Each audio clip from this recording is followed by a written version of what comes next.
Okay, well, they probably hear that. And I didn't even mean to play that. It's just the universe.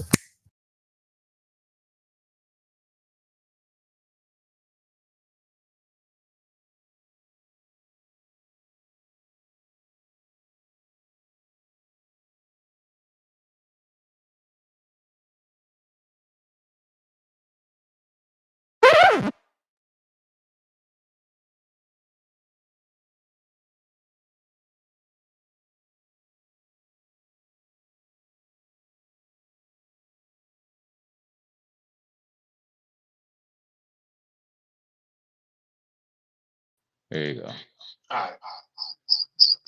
Nope.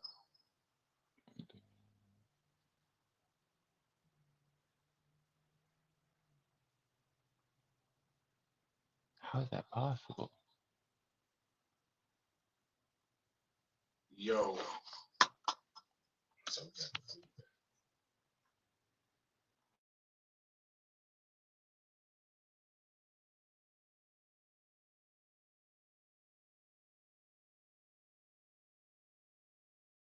Check. Mic check. Mic. Okay. Well, damn. That's showing high numbers right there. Like,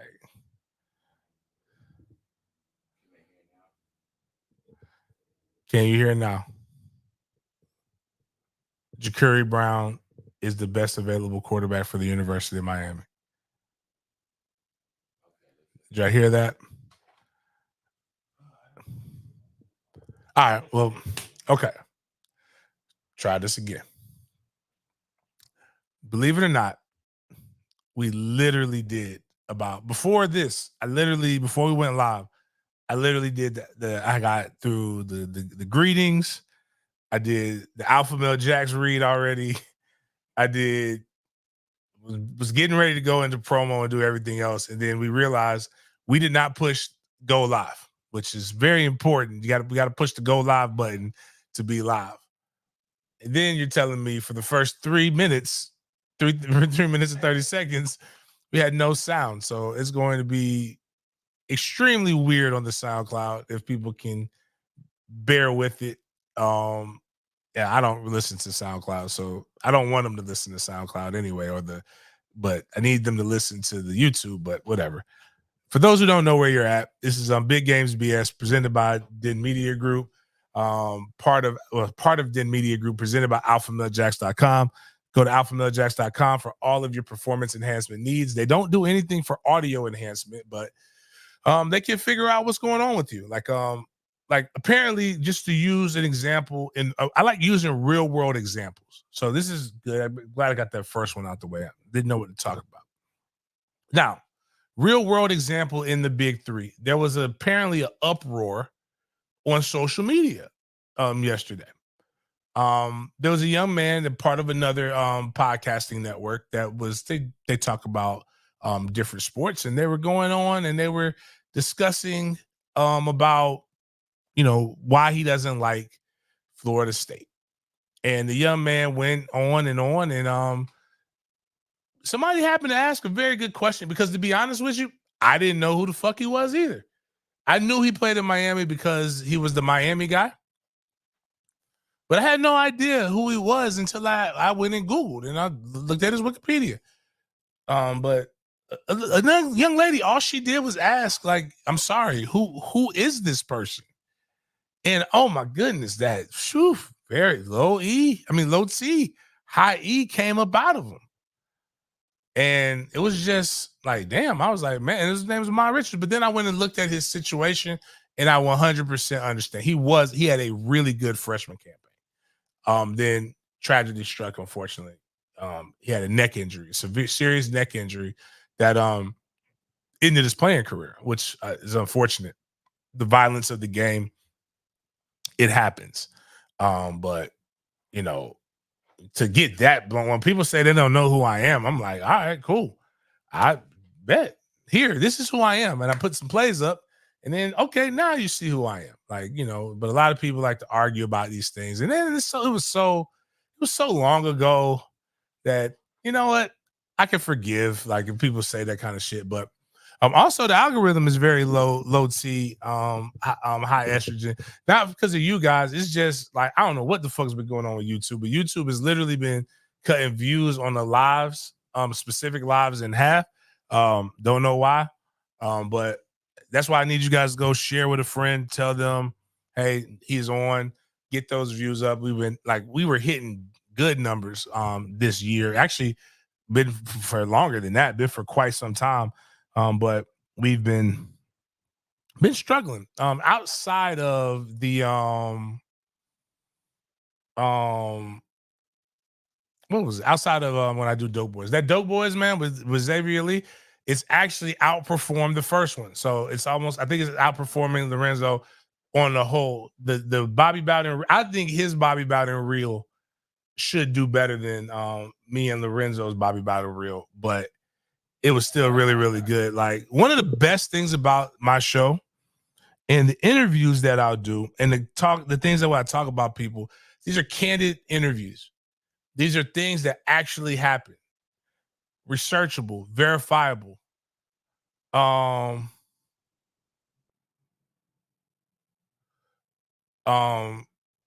Northrop against Luke post up against about AR. Bro, I promise you, Luke. Like until like I went and looked him up, like, bro, you gotta see. This is the problem with playing in any of the big three. And I'll go back to the Dope Boys. Any of the big three. Playing for Miami, playing for FSU, playing for Florida, right? Like, if you're not a top 30 receiver, you're probably not, or in your position, and that's me really stretching it out. You're not gonna get remembered. And it's not his fault. He didn't have an opportunity to become a top 30 receiver. So, like, I don't knock him, but like I personally did not know who the fuck he was. And people were saying AR, and the only AR that I recognize is AR-15, and that's Anthony Richardson from the University of Florida. So like but again, like kudos to his career when you go back and you look at it and you do shit like that. One of the things in 2024, can we stop telling people to Google me? Like because you don't know what that's gonna lead to. Like they can Google a lot of weird shit. I'm apparently a painter, a lawyer, a doctor. I serve on Supreme Court in a few states. It's a lot of James Coleman's in this world. I have a really common fucking name. But and shout out to Luke for gifting a membership as well. I appreciate that, man. We've had good numbers, but what was I talking about before I went into that part? I was going somewhere. Oh yeah, the Dope Boys interview. So I love bringing up. Do we have that? Like bringing up. So X brought up the stick figure, right? And before we get that, if we click on that one, yeah. All right. So before we show it, don't click on the YouTube so they can hear. Because people might not have watched it yet, right? So I want them to get a chance to like listen to the story, and then what happens? I love when the stories come back. Like, and you're able to like verifiable shit. Like a lot of people don't really live the lives that they talked about, and you can't find out about it. So like, let's listen to what X was talking about when it came to this is his favorite Bobby Bowden moment, which kind of wasn't really a great moment for him, but like it was hilarious for all of us.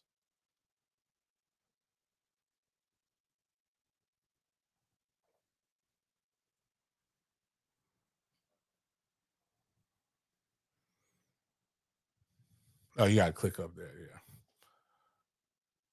Yeah. I'm in the office, QB office. We're watching film with Coach Dickey, me, Drew, and some of the other quarterbacks.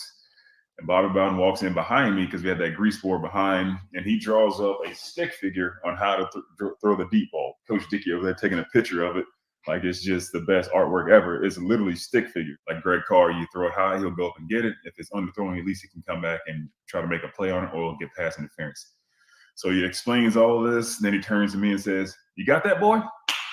And like walked out. He slapped me in the face. What is the 5 fingers say to the face? What?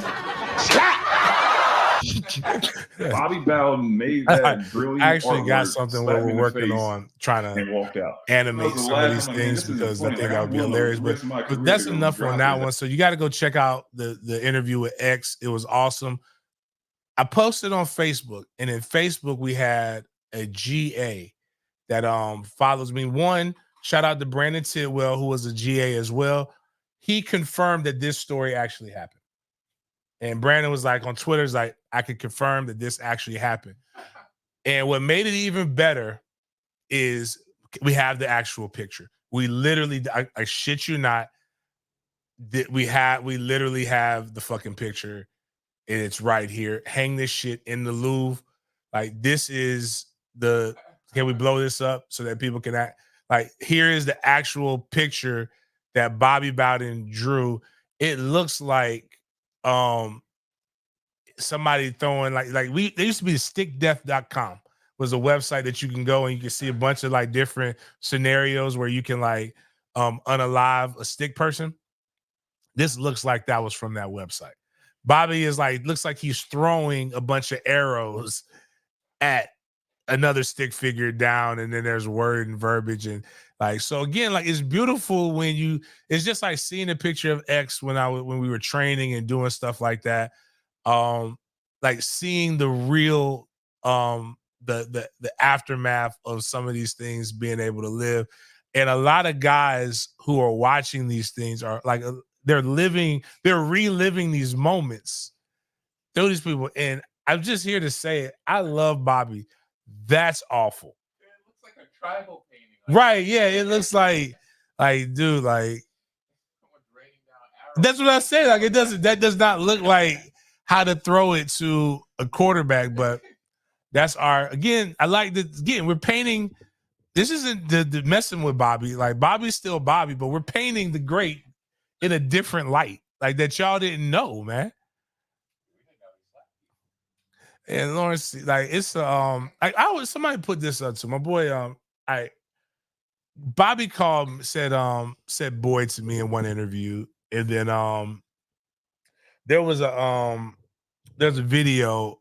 Actually, I should have put this video up, man. I actually have video of Bobby Bowden in the locker room after we played North Carolina State. I literally collapsed on the ground after the game. I was so tired. And there's a video of Lorenzo coming over there, shaking me, and then Bobby coming over there. Hey, that's a good game, boy. Bobby is an old white man from Alabama. But it's not even just the white man part. My great granddaddy used to say that. My great granddaddy used to say that shit. Big Daddy used to say boy. A lot of old people say shit like that. He called the white kids boy. He called everybody boy. Boy or buddy was the way Bobby Bowden used to do that. I didn't even know Luke was on Marvin Jones Space. But Luke is one of the best Florida State fans we have. I gotta find the picture. Luke was there. You ever seen the picture? If we can find it one day, go find the picture of Uncle Luke with Willie Taggart. The best way to describe it is if you've ever watched Coming to America, in the bathroom scene where the guy is like, "Oh my goodness, it is you, Prince of Zamunda. I have waited for this day my entire life." And he come over there and he took the picture with him, and he was all cheesing with Eddie Murphy. At the time, that was Luke with Willie Taggart. And it was funny because Luke is an iconic University of Miami fan. Try to see. It's the first time he met him. That's not it. That's actually more recent. But Uncle Luke, Mr. Too Loud Crew, Mr. Miami, they don't have it up there. I got it somewhere, but this shit was funny though. But he also just had a picture with Mike Norvell. Mike Norvell came and visited the school that Luke does a really good job in the community. He can't spell offensive coordinator to save his life, but it's he's actually a dope guy. Took me on my official visit to that, man. Oh, my bad. They wouldn't let you up, Luke. Okay, my bad. But yeah, so My bad. I thought they wouldn't let Uncle Luke up. Uncle Luke don't let me up on they Miami spaces either. Like, and I just be trying to talk because sometimes there's some some lies that are being told. I'm just here to provide clarity. Like, they got some clear lies that they're talking about my wide receiver over there that I have no idea. Nah, like some of them are just like it's the money lie. It's like we rich. No, we not nothing. Like hey, there's rich boosters. It's just like Florida State. Like when Florida State got to know we're not anything. Them motherfuckers are rich and we're doing, but like so one of the lies that was told, right? Here's an elite lie that was told. Somebody was really worried about it. They were like, man, we ain't gonna be able to compete for this kid. They said that my jit got offered $120,000 a fucking month. Oh. I said, hey man, I want you to just multiply that out by 12. Tell me what number you get, right? 120,000 times 12. Just multiply that shit out. And I know sometimes people don't really, it sounds like it's the numbers, and because we're not getting them, it sounds like, it's play numbers, but that's 1.44 million, right? Ain't nobody paying that for Jim. Ain't nobody paying that for my dog. If they offered my guy that, I would be a terrible person to tell him not to take that. Nobody else is going to offer him that kind of money. But they're like, oh, we doing this. And I'm like, man, bro, like y'all didn't even send your wide receiver coach up there to see that boy. So like it's just some elite lies. And it was cool. And it's just me telling him, like I joke with him, like, y'all can have all the other recruiting battles and arguments. Y'all the gurus. Y'all got it. I could just like literally, that's like a kid I could pick up. I have to coach this kid to do fucking interviews. Like I go just like you're not talking about a kid that I don't fucking know. Like, it's just weird shit. But like recruiting gets the weird shit, and and Luke, he's a take. I know he's a take. If anybody like I set up the fucking Miami meeting for him up here, so that's how I know he's a take. There's people who know and can connect dots, know the ends that I have down there. And as I had to tell X and my boy Ricky, like, y'all do know I actually know how those contracts are organized, right? Because I literally have a kid that's on that roster right now. So like sometimes you gotta let people know, like, hey, this isn't a trolling battle right here. This is like information. Like I'm telling you in this moment what's going on. Like there's no inferences, there's no deducing. Like motherfucker, I'm telling you how it's going right here with that situation right there. And shout out to my guy X and my boy Ricky. I actually like those guys, even though X definitely dodged me on that bread that he owed me, which I fucking hate. Like don't make a fucking bet with me if you're not gonna pay me. Like it's all good though. It's all love. But we got other stuff going on. We're getting closer to that 5,000 subs range. Shout out to my guy Chris with Sporadics. He taught me about something else I need to get on, and that's Substack. So I'll probably get into a little bit of writing if anybody wants to do some writing and shit like that. Let's get on Substack. Let's make some bread. We want to make we're going to change the way that people view media. I put this one up when we were at 400, and one of my favorite pastors, Nevadius Demon Wilbon, aka Future, was up there. Yeah, Nevadius Demon, like Wilbon. Yep, Demun is his middle name. Like his mom knew when she birthed him that this motherfucker's a demon.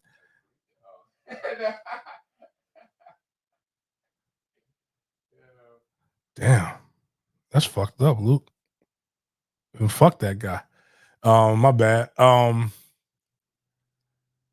My bad, Eric, man. Shit, you gotta like that CTE be flowing, man, if you sent me something. But we're gonna do the Substack. But my guy Chris puts up there like we was neck and neck, right?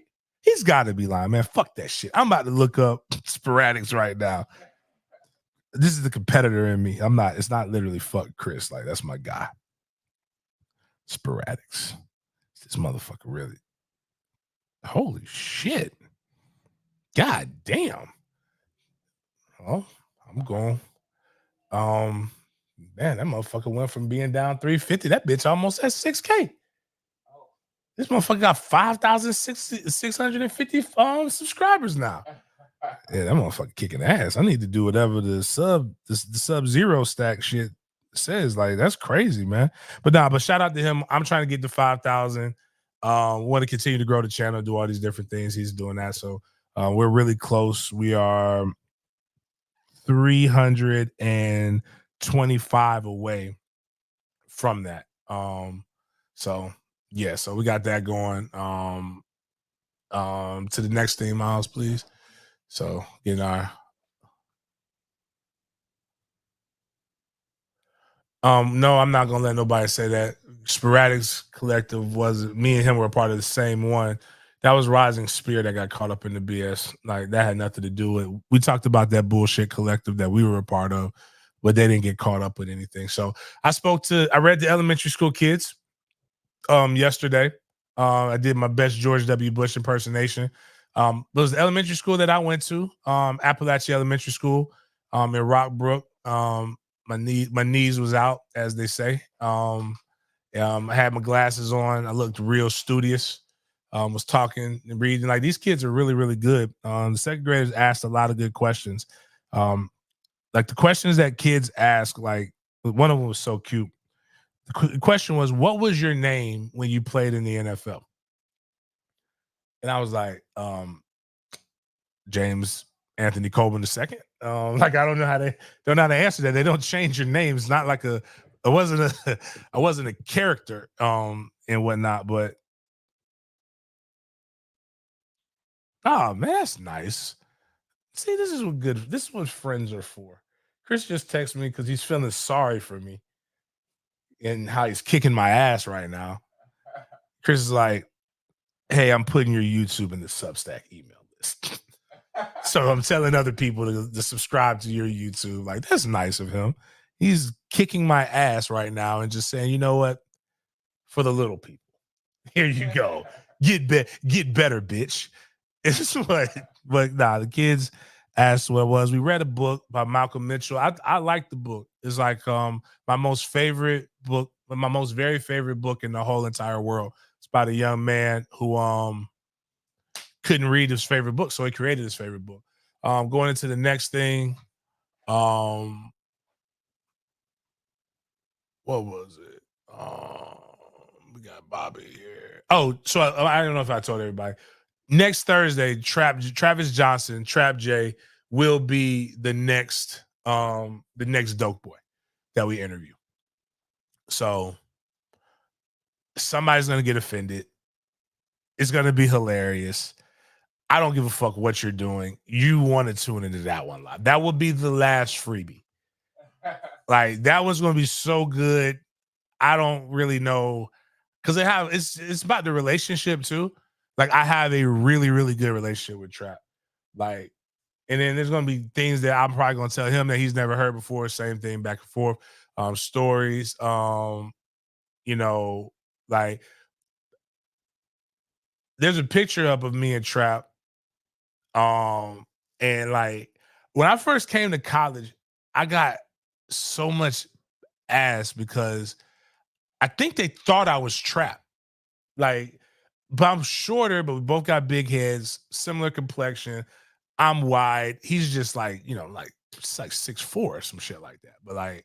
But it was like, I think that's what the girls thought I was. And he was a 5-star prospect. He was a top prospect, all that other shit. But like, yeah. But it's gonna be dope. Next Thursday, 11:30 as opposed to 10:30, because he's in Houston, so we want to make sure it's not too early for him. So y'all gonna make sure you check it out. You guys haven't heard this in a while because women haven't been playing basketball like that, but this is a Dawn Staley fan account. It's like, you guys might not like her, but fuck you if you don't. She is like my type of coach. I would literally let my son attend her basketball camp. Like, that's how good of a coach Dawn Staley is. But this is so we posted the low testosterone, high estrogen coach from Texas a week ago, right? It was about a week ago. Guy said, you got to know how to lose, right? Got to know how to win, right? Don't do this, don't do that. Like, This is my girl Dawn in a hostile environment. South Carolina playing LSU, great game. And this is how a coach, this is the sauce that a coach should have. So let's play I'm not sure which side of the plate she swings from, but it don't matter, man. She got something about her that just make you just be like, all right, I like what she like. Obviously a crazy crowd. I know they weren't very friendly to you, but I just wondered, what has it been like to watch women's sports? Actually, they were. They were calling me Boo. Well then. I love it, man. I love it how she just said, they was calling, like, just love that shit. Revel in like, not enough coaches tell the truth, man. Revel in being an asshole. Like, on the court, like, revel in being the bad guy. That's what I swear to God, I can't wait. I pray, because if it doesn't happen, then I'm gonna have to change the narrative a little bit on my guy. I need Mike's villain origin. I need the villain arc. I need Mike to be who Mike is, but I need Mike to be an asshole. Like, it's fun being the bad guy. Like, one of these times, we're gonna probably add some extra content. I'm just going to get me and my guy Scott, my partner with Goodfellas Cigar Lounge, where we host the show as much as we can, is a successful asshole. Scott is a terrible person if you're not his friend. He's a phenomenal friend. He is a terrible enemy. And that's what we need more in this life. It doesn't mean you go making enemies with everybody else. But, like, you got to be an asshole, man. Like, gotta go out there and be an asshole. Run up the score. I'm talking to my son's godfather, told me about this all the time. He's the asshole. He gets mad when people think he's an asshole. I'm like, nah, we're gonna be there's nothing worse in this world than pissing people off on accident. Let's be deliberate with that shit. When we can, run up the motherfucking score since they think you're running up the score. Anyway, I told y'all about Riverside. The coach wouldn't shake our hands. Literally, the coach would not shake our hands. He did not realize we put in JV players. That's the only reason the scoring stopped. His ones were going up against our JV guys in the third quarter. Boy, we was whooping. I'm talking about ass whooping was. Like, they were coming out shooting at first, but once we got that shit stopped, they couldn't stop our offense. But I'm like, man, you know what? Fuck that. If he's not going to shake our hands, give him a better reason. Reset the scoreboard. People think we recruit. Bitch, we finna whoop your ass so your best players don't fit. And we're going to tell our guys in the midst of whooping your ass that if you don't want this ass whooping to happen to you next year, you better transfer. Because we're coming back with more vengeance and we kicking more ass. And that's just what you got to do in the sport, man. Fuck all that. This is supposed to build character and you're supposed to, man, bullshit. Character's not only built in winning, man. Sometimes you got to whoop ass. But that's the problem with college football to me. The problem with college football to me is that we've gone away from the days of the bully. Like the days of the backflips and all this other shit. And people are saying that the other things are the reason why college football's product's going down. They're paying these players in the game, the quality of the game. I can't even watch it anymore. Saying it with such disdain in their heart, with malice in their heart. You shouldn't watch anything with malice in your heart. Don't do anything with malice on your heart. They're talking about college football's falling apart. Like America doesn't love watching people fall apart. That's why reality TV is so big. But I'm going to get my guy. I'm going to do him on next Tuesday. I'm going ahead and saying it right now. I'm going to get Tony Altmore. He's one of the foremost guys with statistics. Me and him were talking about 2 years ago about how Florida State and other schools are going to leave and go to the Big Ten. Really intelligent guy. Tony poses this question on Twitter. If college football is falling apart, why does it have more fans, viewers, and money than ever? Here's an unpopular take.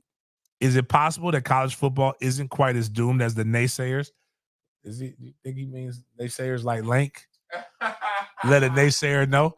Is my pilgrim letting a naysayer know? As naysayers think, the sport has some serious problems and needs some serious people to solve them, but viewership, interest, and money are at an all-time highs from recent memory. Last year, the Nielsen rated viewers topped 1 billion and are up over 16% the last 2 years. Yes, there are lots of problems, but also many good things going on and lots of excitement. Is it fall yet? Now click on the graphic for us, Miles, real quick. The crazy part is people are saying things, but what I always say on this show, when the numbers and the statistics aren't really matching what you think, then you must change. You have to change the way you feel. And the statistics clearly do not state that. Like if you look, the lowest year they had was 603 million. And that was during COVID when they only played partial season. A lot of people, didn't know what's going on. But let's look at the climb, if you will. Could it be Mike Norvell is the reason in the climb and Florida State being a success? I don't know. And use a Trump. Now, I'll say we are. When we're good, we're better. College football is better. But we went from 860 million in 2021 views. He even has it broken down. 290 million on ESPN, 195 million on ABC, 153 million on Fox, 107 million on CBS, 15 million on NBC. Now NBC only has only had one team. Shift over to 2022, 904 million. Actually ABC went down a million. Everybody else went up across the board. And then go to this year where there was a billion, over a billion views. ESPN had 303 million. ABC had 212 million. Fox had 179 million. CBS had 143 million. NBC jumped 4 times their viewership with 62 million. Miscellaneous cable went down. Now, here's what we want to talk about, though. And here's the funny part is CW would be in miscellaneous cable, for those who are wondering. We talked about this, I believe, on Wednesday's show about how Florida State is one of 18 football programs that is responsible for 50% of all college football viewership. So 18 programs responsible for 50%. So let's go 50 divided by 18. So that's 2.7. We'll just go 2.78%, right? So they were on ABC and ESPN. So that's where all of their games were on, except for one that was on CW. So that's Clemson.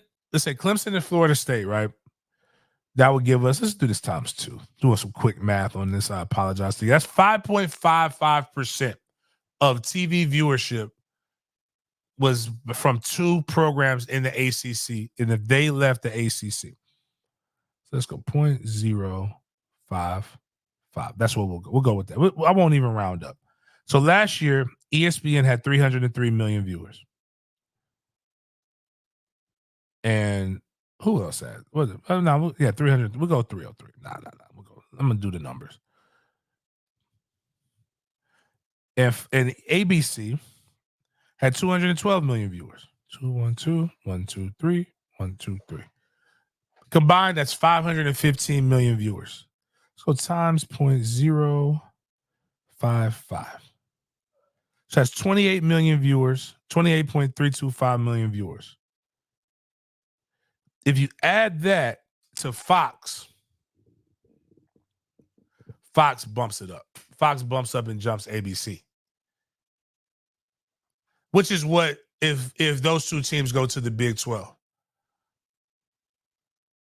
That's when people say that nobody wants Florida State. What you're saying is nobody wants 2.77% of all eyes on the television that is responsible for one team.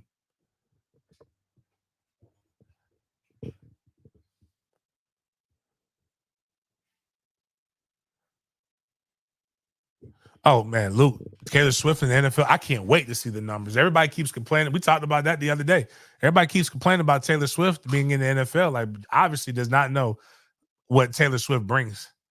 Taylor Swift being in that box, that's why they keep showing that bitch. Every time she gets shown, her Swifties are going to follow. So, but we'll have TJ on. TJ does some really, really good stuff. A lot of other news is going on. I want him to talk about this. So, Kyle, is it ruined or is it not? Here's what's really going. Here's something that really ruins sports, and I think it would make things more interesting. It's the hypocritical nature of sports. So, athletes cannot be sponsored by tobacco and alcohol companies, right? But a big majority of marketing dollars and sponsorships come from alcohol and tobacco companies, as of the historical reference of the NFL and college sports. But where's the money coming from now? Gambling, fantasy, and gambling related activities, fantasy football, things of that nature. So why does that matter, James? So that it's hypocritical because I can be bet on, but I can't bet in any capacity. It goes back to person who should be the best. I'm trying to remember his name, but the best baseball player of all time. His numbers, Pete Rose. Pete Rose never bet on anybody but himself. It got in trouble and won't be in the Hall of Fame because that's deemed illegal. That's the bad thing. Well, there's a young man who clearly has shown that he's pretty fucking good at this, right? And his name is Keyshawn Booty, or Boutte, if you will. It is that's his name, Boutte, if you will. So it's not getting. I'm not getting. Can't care about You can't. I ain't getting no. She didn't give me no. She didn't give me no ass. She gave me some Boutte. It's more classy. He cared about everything Boutte football. And what happened was former LSU wide receiver Keyshawn Boutte has been charged for illegal online gambling. He placed over 8,900 bets, including some on LSU football while he was still in school.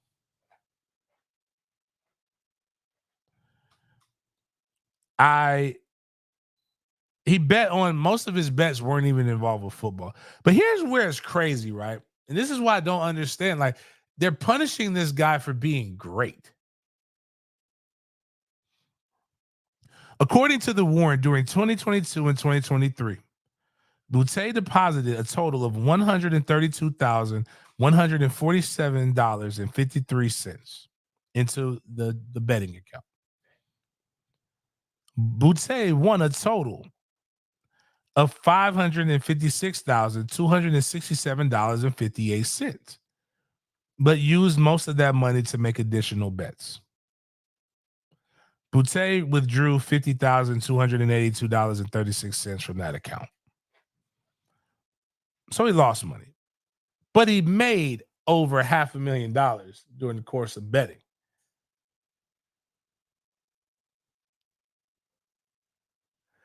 Like, and what they're getting at is that the biggest thing comes from what he did in one of the parlays.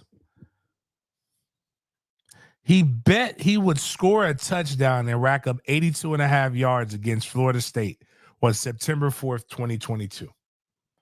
Part of an 8-leg parlay.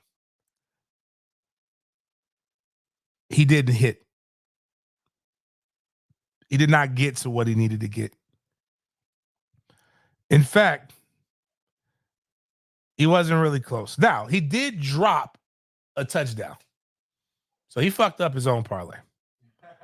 He had 2 catches for 20 yards. In fact, not one wide receiver from LSU, a team that everybody said was going to beat Florida State, for some reason, everybody believed. What's up, Justin Hood? Shout out to Justin Hood, writer for Sporadic. The motherfuckers is like killing it with this Substack shit. I'm about to get in on that game. But this motherfucker bet on himself. I'm not even mad about it. I don't get why it's cool to get a whole bunch of money for advertising from gambling, but it's illegal for the people who are participating in it. Now, I do understand the thought process. This is why I believe if they would just make, it's just like with drugs and with most things that are illegal. If you would just create a level of transparency that these guys can go do, I promise you it won't happen as much as you think. They legalize marijuana in a lot of states. They're about to legalize marijuana in Florida. It's practically fucking legalized in the state of Florida. Everybody's not just smoking weed off their ass. It's actually making us money in the state. Well, it could make us more money if we could put it to our education system where the teachers should be paid way more after going to read to these kids. They deserve way more. And the teachers are threatening to boycott in Tallahassee, by the way. They asked for a 6.8% raise. They told them fuck no. But the superintendent got a 6.8% raise, which is funny. But like, if I'm betting on myself to win, right? And I'm betting on, like, it has to be, if they just make it to where it's positive picks, right?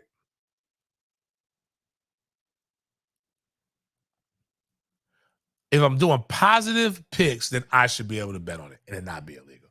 I get shorting stock, like things like that. I get shaving points, things like that. I should not be able to do that. That's when it should become illegal.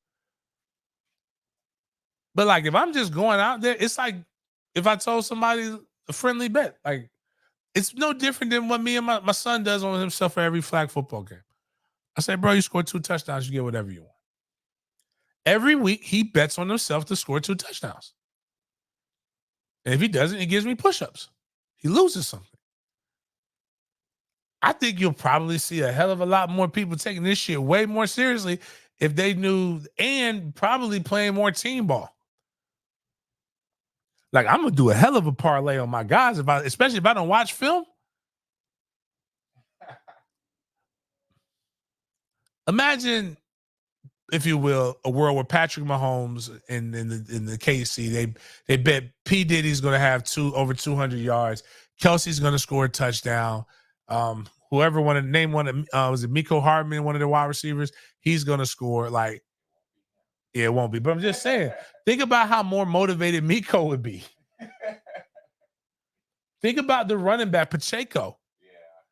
Maybe Pacheco will make somebody fucking miss instead of running over seven people.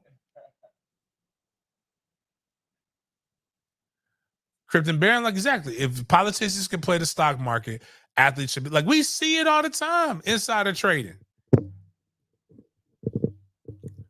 I don't get it, but that's just my opinion. You know, I don't see what's wrong with what he did. Only thing I see wrong is that he tried my university, and if I were him, and he was listening to I can't even think of my guy's name, who writes for LSU. He was listening a little bit too much to those guys. I'm starting to hate double good popcorn, by the way. Double good popcorn is terrible for you. It's delicious, but everybody sells this shit. It's like a popcorn fundraiser. Oh.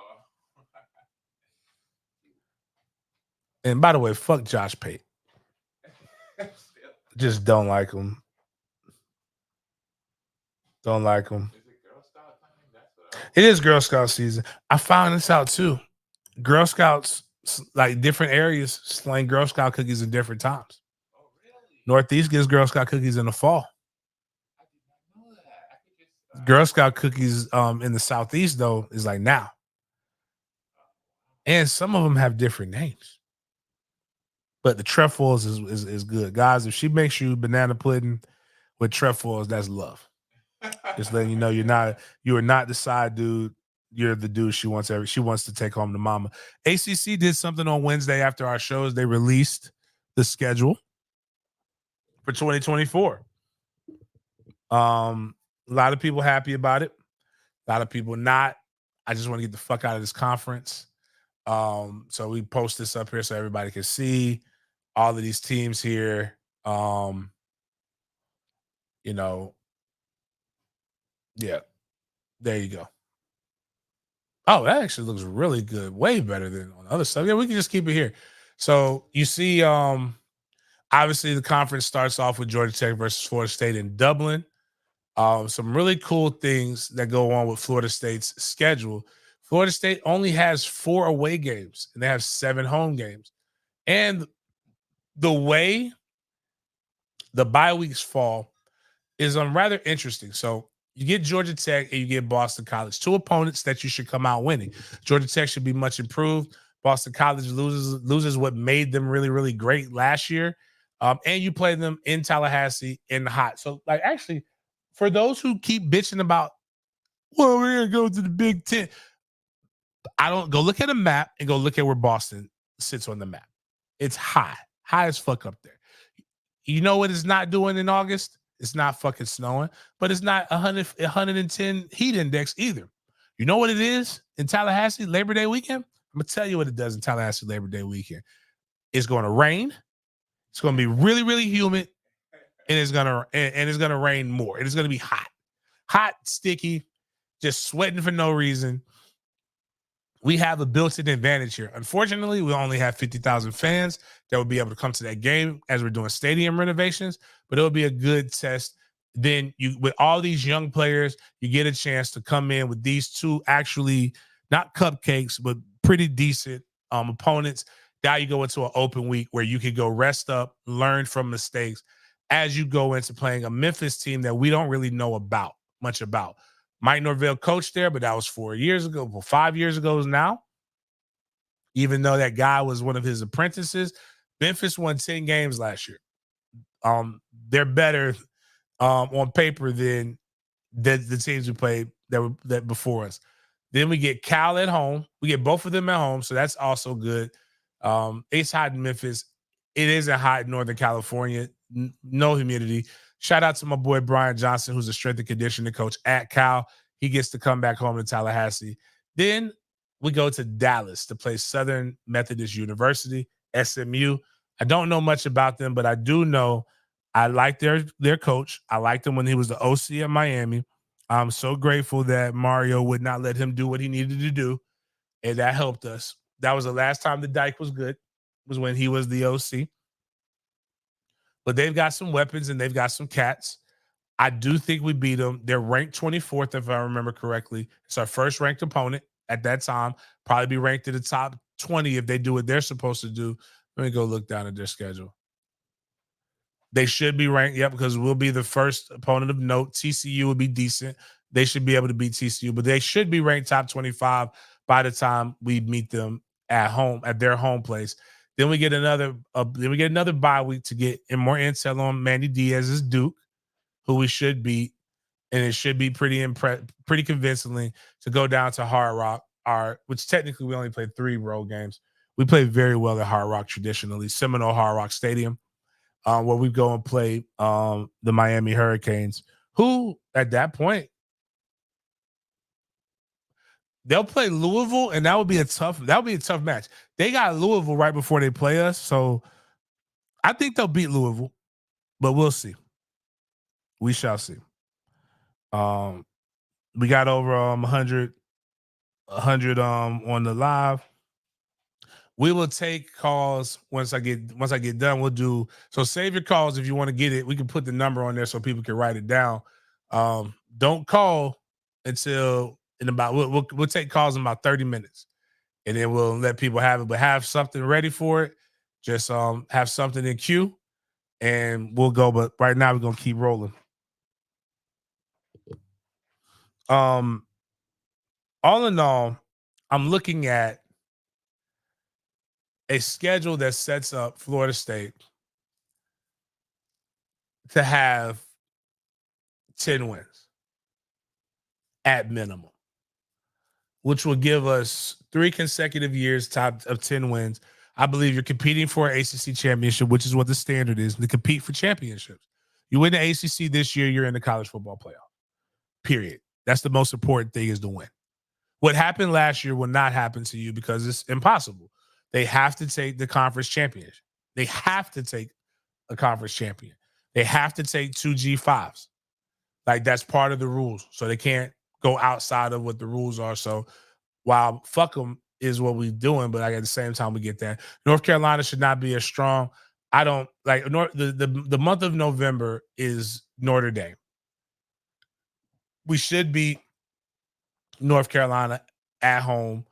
Notre Dame, I don't know. At that point, that's when they're either they have shown us that they're a contender or they're a pretender. And what I want Mike to do is, again, be heartless. Don't care. One of the things that scare white people for some reason, I always tell them, if the worst thing that somebody could call you is a racist, then you've lived a really good life. I need him to beat Notre Dame so bad. That's your phone, Miles. Oh, that's my phone. Yeah. I need them to beat Notre Dame so bad that they consider Mike Norvell racist and that he hates black men being successful because their coach is black.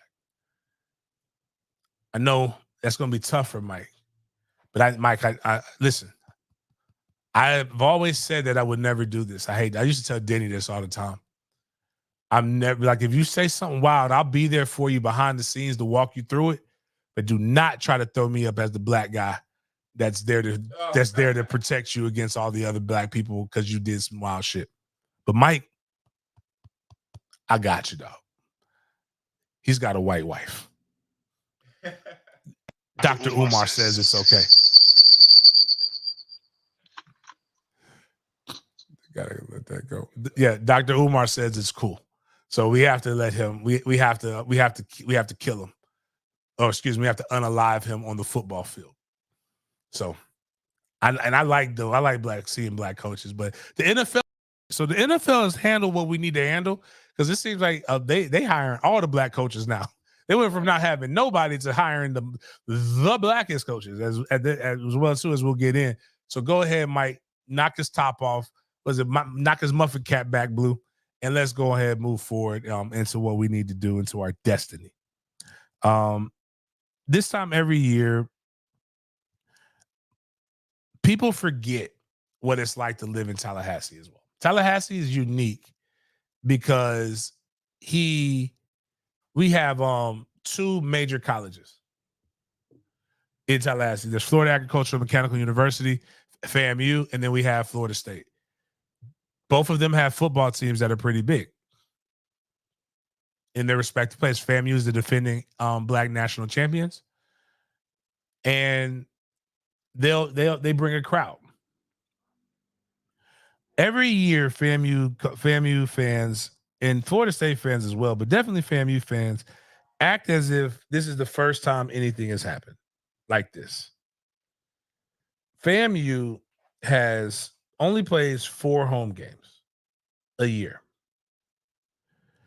And they should play more, but they only play 4 home games. Those 4 home games this year are 9/28.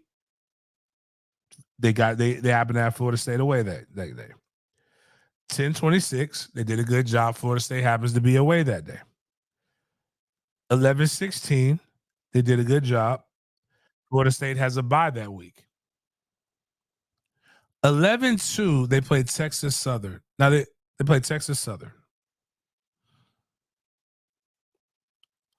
They also play 8/31 at home, FAMU, which Florida State plays on that Monday. So it's a little bit of a space.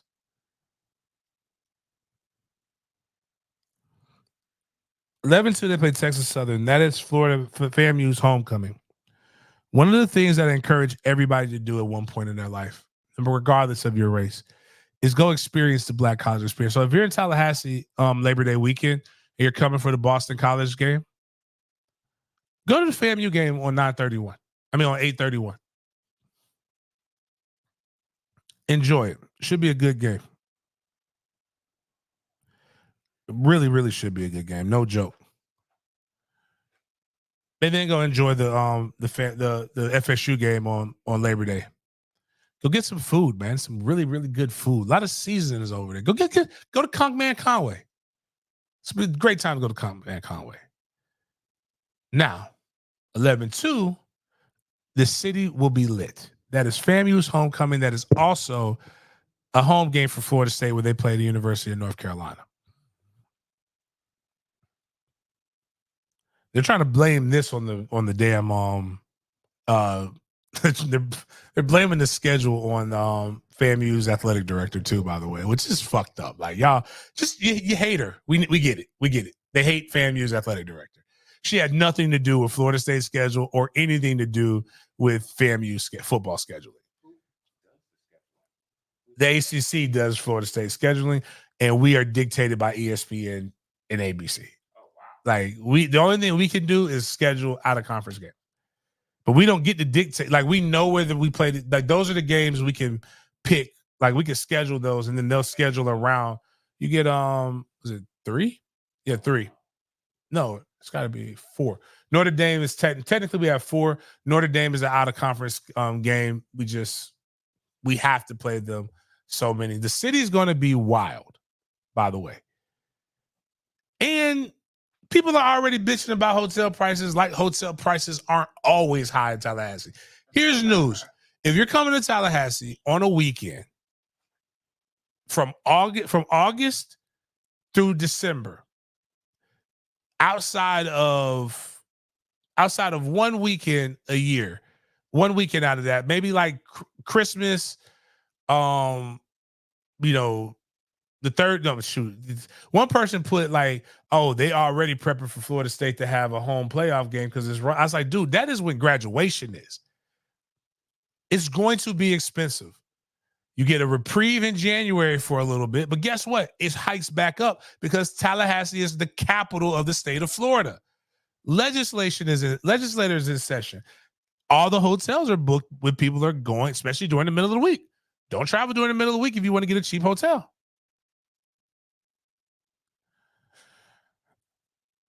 May.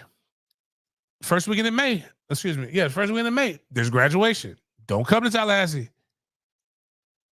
It's going to cost you a lot of money to get a hotel.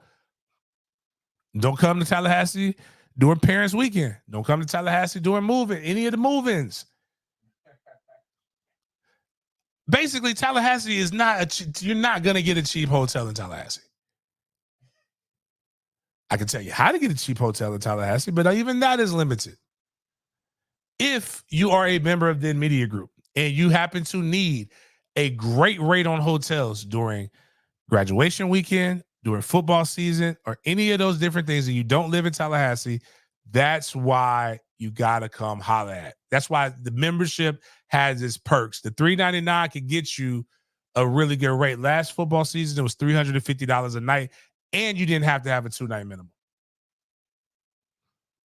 Go look at them prices. Some of them prices at Roach Motels is $1,000 a night.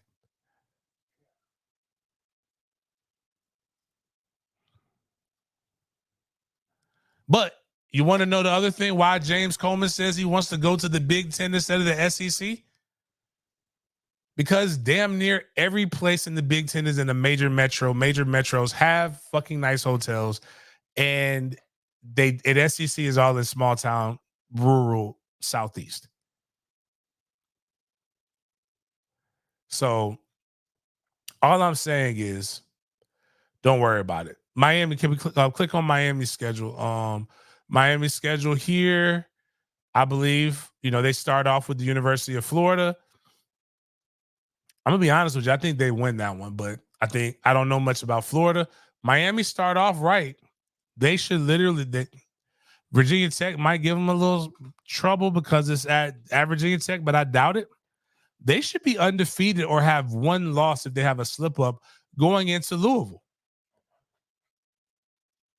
I personally don't believe they go that entire. I think they'll be at 2 losses by the time they get to Manny Diaz and Duke. Miami, this could be the 10-win season for Miami. The problem is the guy in that picture. The problem is that we're going to see Tyler Van Dyke go to Wisconsin and be well. The problem is you finally got some good wide receivers. You got some young, talented wide receivers that are unproven. And luckily, they'll be able to get their confidence boosted by playing against some other guys that aren't as skilled because you're naturally better than them. That being said, it's the guy in the picture. And Miami fans always want to say, we're this, we're that, we're this, we're that. But that guy in the picture is the problem. So I don't know what to tell you, man, but that guy in the picture is the problem. Get that fixed and, do more. We'll know more as spring football goes along. That's just making preseason presumptive things without knowing how the roster all fits. Go from there. Shout out to little bro, or not little bro, excuse me. Nephew, Kalen DeLoach. He got his combine invite. He'll be in Indianapolis. So that's just more content that we're going to be able to get. Another Florida State Seminole who got his combine invite would be Tatum Bethune. He's going to be able to go to Indianapolis. It's going to be cold there. Some more something interesting that came out with Blue Blood Bias. And I watched the video, their YouTube. And he talks about this on his tweet as well.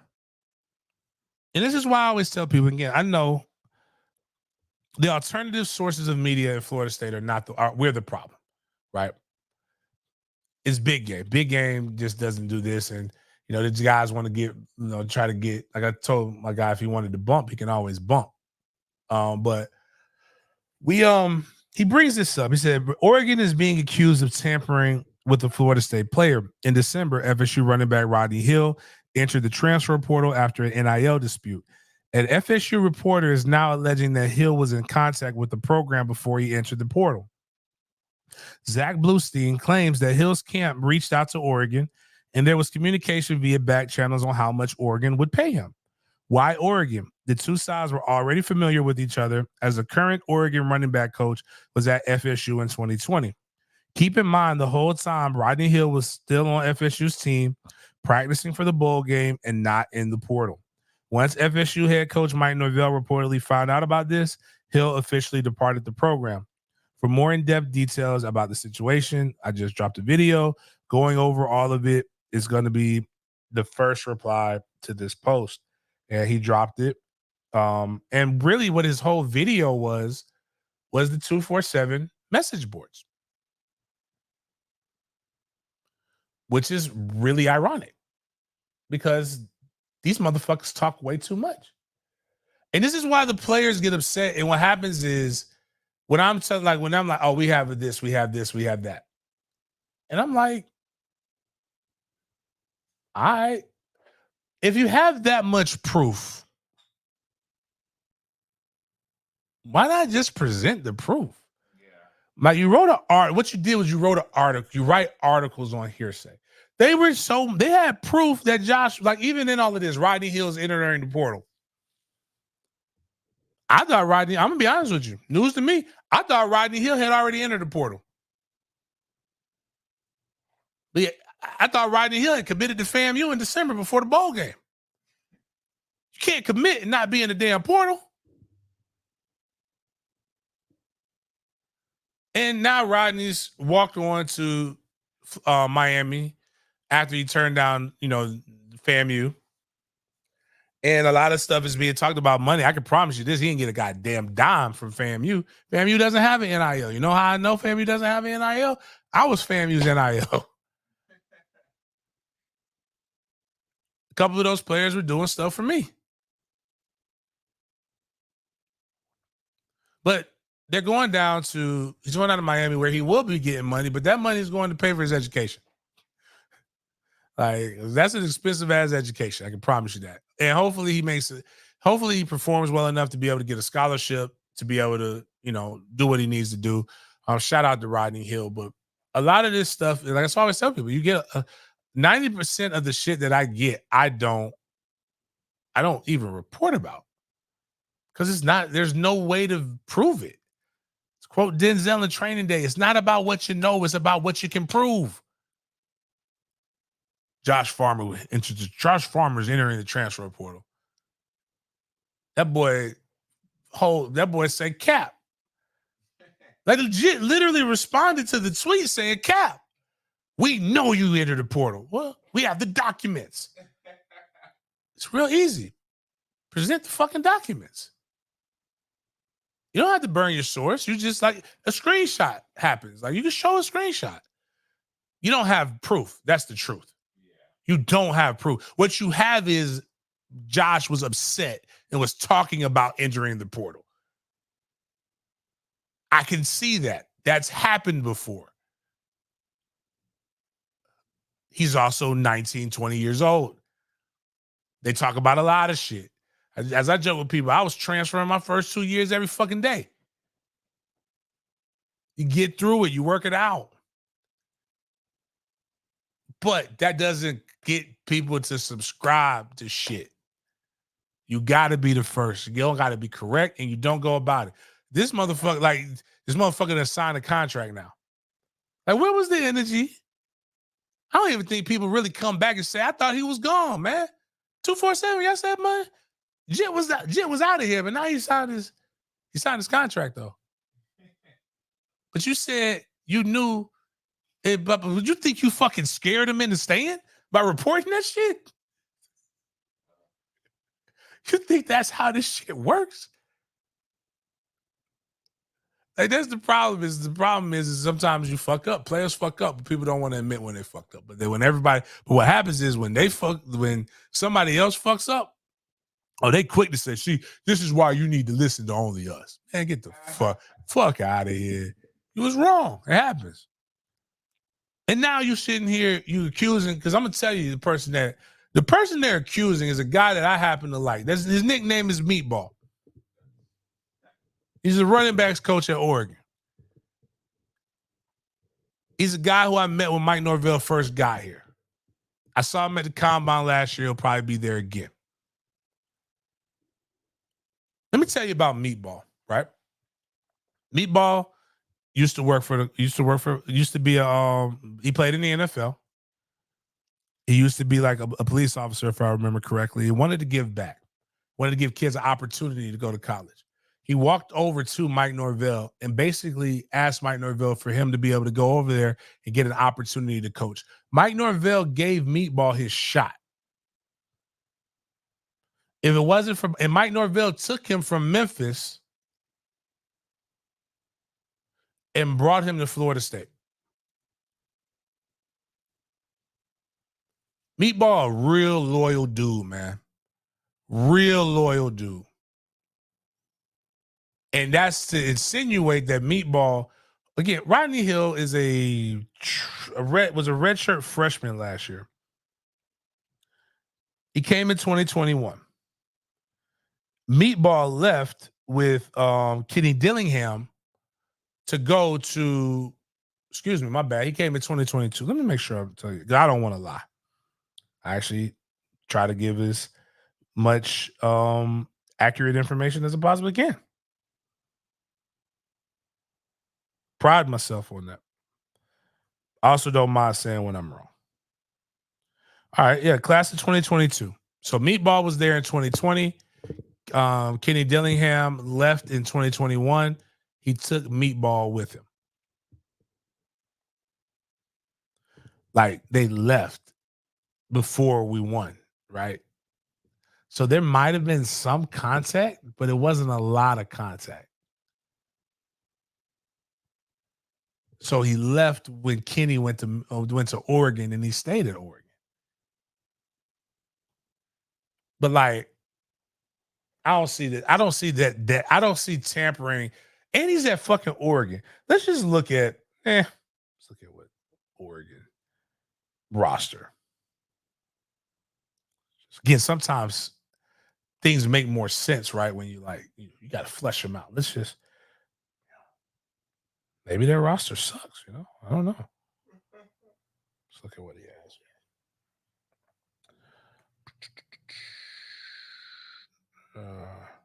All right. Oh, I like this running back. Ellis. He's got 5'8", 203, Portland, Oregon. He's pretty deep at running back. He had a lot of running backs in 2023. I wonder what this kid's ranking was coming out. You know what? That's what I'm looking. I'm looking at this the wrong way.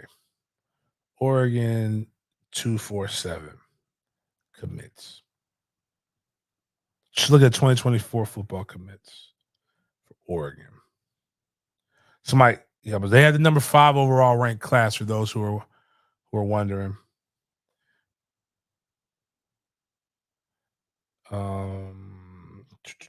Maybe none of his running backs were good. Who knows? Scrolling through here. You got Dewan Ruggs from DC. He's a 3-star. He signed 1 running back in the 2024 class. You know what? They got this roster breakdown, scholarship distribution chart. All right, here we go. This makes it better. He's got 5 running backs right now, a 4-star.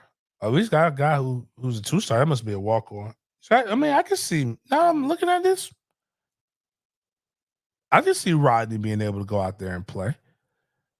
But I just can't wrap my mind around Meatball being the guy.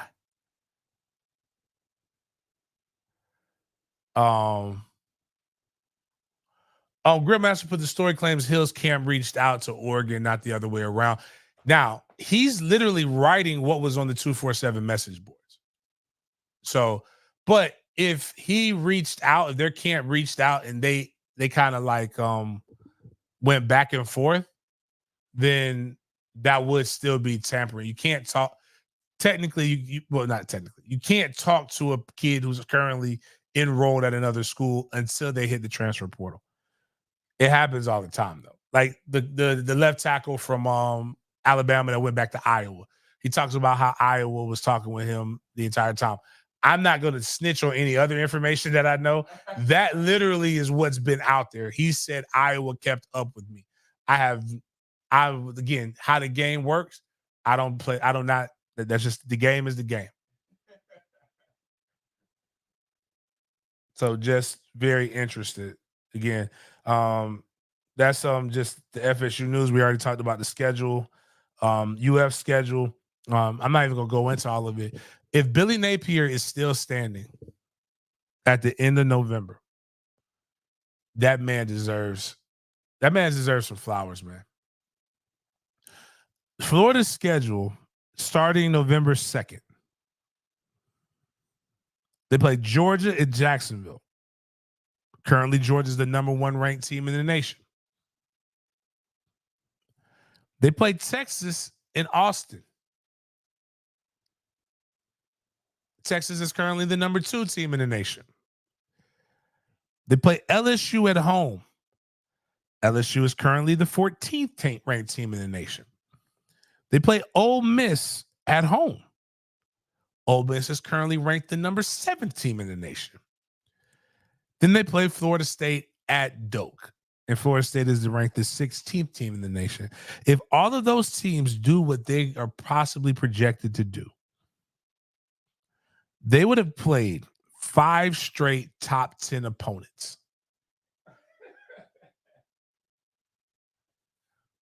What the fuck did Billy do to somebody for them to do this to him? That's what I was thinking. You said the SEC would be the one scheduling this, right? The SEC scheduled this. Why? It reminds me of Thugnificent doing his like MTV thing on Boondocks, and he was talking about the dude got beat up and then they took a deuce on him. And I started thinking to myself, what did he do to make this SEC commissioner that mad? Like, this is the equivalent of somebody beating your ass and dropping a deuce on you. Like, and he's recruiting, he's doing his job. Like, I've seen Billy. I just could not do it. Fuck you. I'm literally trying to get fired at this point. Like, this is the holiday season, man. You go get your Christmas tree around like November 20th. We do it early in my house. We get your Christmas tree around the 16th. You want to have it up by, Miles, Auntie Donna got like 7 Christmas trees up by the time before Thanksgiving starts. You want to go eat some good food, man. You want to go like Black Friday. They're not playing on Black Friday this year. You want to get your mind right so that but like now, granted, if I was going to cry, I'd rather cry in a Porsche or cry in a mansion than a shack. So I mean, he's getting paid very well. But that's what I'm saying. Like it's so bad. It's so bad that we were talking about this pod earlier today. The pod, and this guy's built his entire brand on trolling. He don't even want to troll no more. He's like, man, fuck this, man. If you're still trolling in 2024, you're not doing it right. He changed his whole life. Like dude saying, like, if you notice, I'm into politics now. This man like changed. Like Florida been getting their ass whooped so bad that this man like said, you know what, I'm gonna be a better father. Like this man said, y'all need to go spend more time with your kids and stop worrying about my opinions on like you can't multitask. I take my kid to games. Does that mean I'm a bad dad? Florida been getting their ass whooped so bad that he got to be a better husband, like a better father to his kids. I'm going to diversify my bonds and diversify my portfolio now. Man, take them ass whippings, man. Get right with it. Yeah, you know what I'm saying? Became vegan. That's the problem with y'all eating all that swine at the tailgates. It's fucking with your brain. You worried about Florida. You worried about Florida and Florida State when you need to be worried about how to keep your kids out of the Florida State Penitentiary. Like they be saying like become like Black Panthers and nationalists all of a sudden.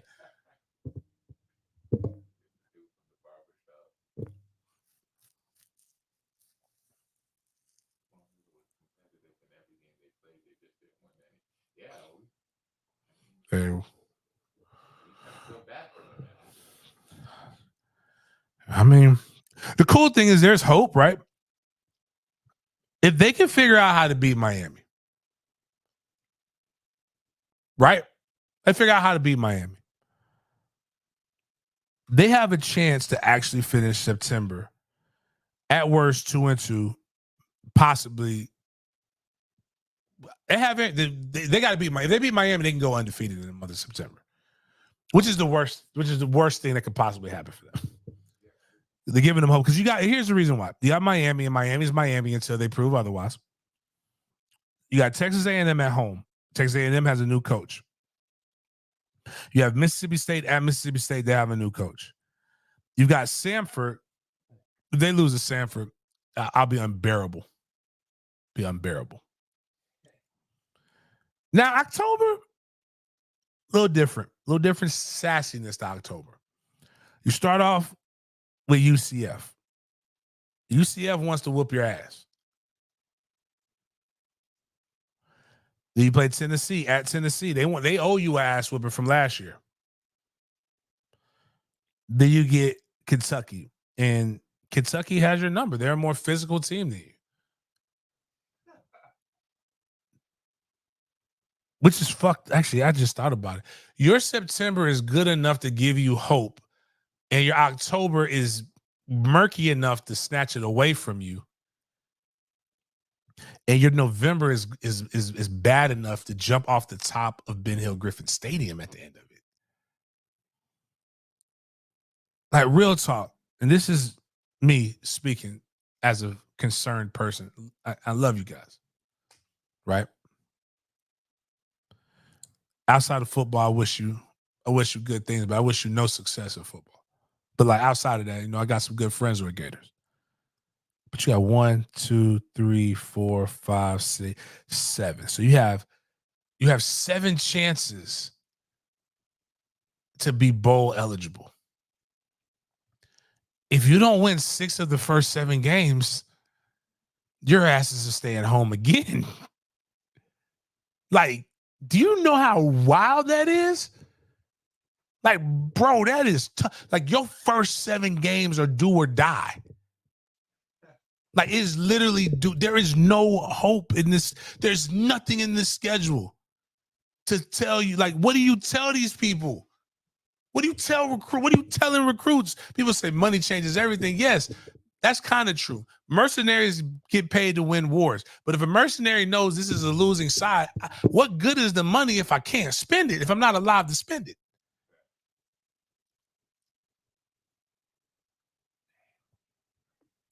Bro, UCF got the quarterback from Arkansas who whooped y'all ass. Arkansas whooped y'all ass. Matter of fact, who was it said that there was in? Let's go look at this. Florida schedule 2023. Were they in every game? I don't remember it that way. They scored a lot of points. I mean, no, there's some fairness to that. They took Missouri down to the wire. Now, actually, I'm going to say this, and this is why I give them no hope. You lost the game 33-31. You lost the game 52-33. You lost the game 39-36. The Georgia game was not as close as people think, but you lost that game 43-20. You barely beat South Carolina, but you got 41 points, but you gave up 39. Beat the fuck out of Vanderbilt. Got the fuck beat out of you by Kentucky, 33-14. You barely beat Charlotte. Tennessee lost that game. I remember watching that one. You beat the fuck out of McNeese State, and Utah beat you without a quarterback. They were on their third string quarterback. Now, the most glaring issue in that is Florida's defense isn't any good. But everybody likes cosplay Kirby Smart. And that guy's coming back. And that guy got fired. 2 coaches who got hired just like that. I think Corey Raymond got hired twice. Georgia wanted him, then he went back to LSU. You got decimated by the portal.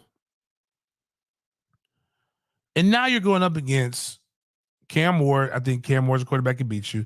Texas A&M has a new quarterback. I don't remember who it was. Mississippi State, not worried about that. UCF has a quarterback that beats you. Tennessee has has a top ranked arm. So points.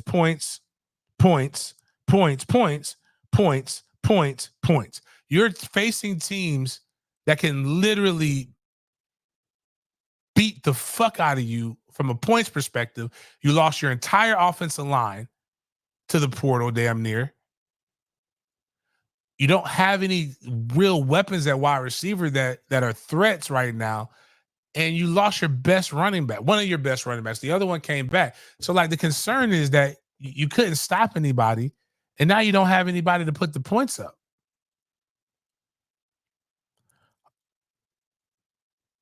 They'll find a win in there somewhere. But damn, boy. The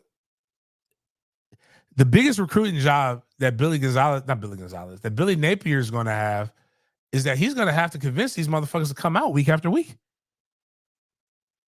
All right, real quick, got a couple more segments, then we'll take some calls for a little bit. Shout out to Morehouse College. Hugh Jackson left Grambling University. Hugh Jackson is a former NFL coach. Hugh Jackson is taking the job over at Morehouse College, a Division II school in Atlanta. That's bringing the NFL to them, and we'll get to this in a second. You don't have to click. You don't have to highlight that. But shout out to again Morehouse College for doing that. I'm gonna play this reel, and it goes to my beef sometimes with HBCUs.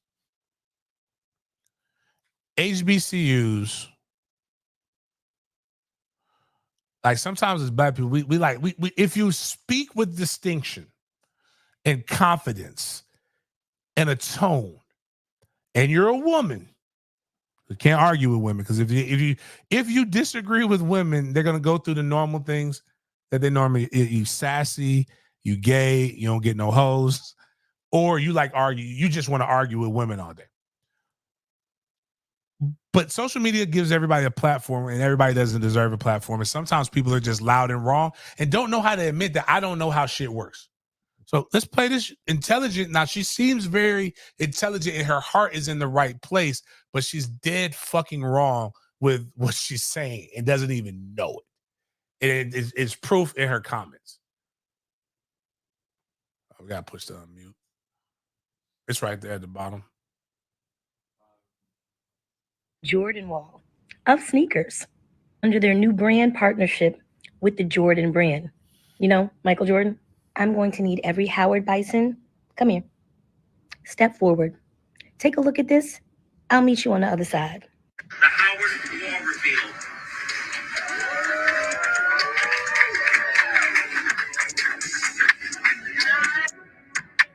So right now, as we're going through this, for those who are listening. So that was the best use that. of that endorsement money, Howard? Really? Couldn't find anything else to do but unveil a sneaker wall? Really, Howard? I wake up to 50 to 75 emails a day, primarily from Black students at Black colleges. Mrs. Mickens, can you help me? I need money. Can you help me? I've run out of aid. I don't have housing. I can't register for the spring. I don't know what I'm going to do. Can you help me, please? And a significant number of these students are at the top echelon, the top tier HBCUs. Do you know how much money in endowments these schools get, especially Howard? Let me show you. Following is a list of the top 10 HBCUs with the top 10 endowments for 2023. And at the top is Howard University. These numbers, by the way, are in the millions of dollars. Nowhere near what white schools get. But for now, the focus is on Howard and that unveiling of that Jordan sneaker wall. Can you see this number? So Howard University has unveiled their Jordan All wall. right, so that's basically it. So one, it shows that she has no idea how money is appropriated when it comes to this. So the Jordan brand is buying Howard Athletics, basically. They're paying money for them to, so that money goes to uniform. So let's just, one, I want to state first, she's 100% right about what she feels like the problems at HBCUs, money, you know, scholarship dollars and different things like that. That is a post in of itself.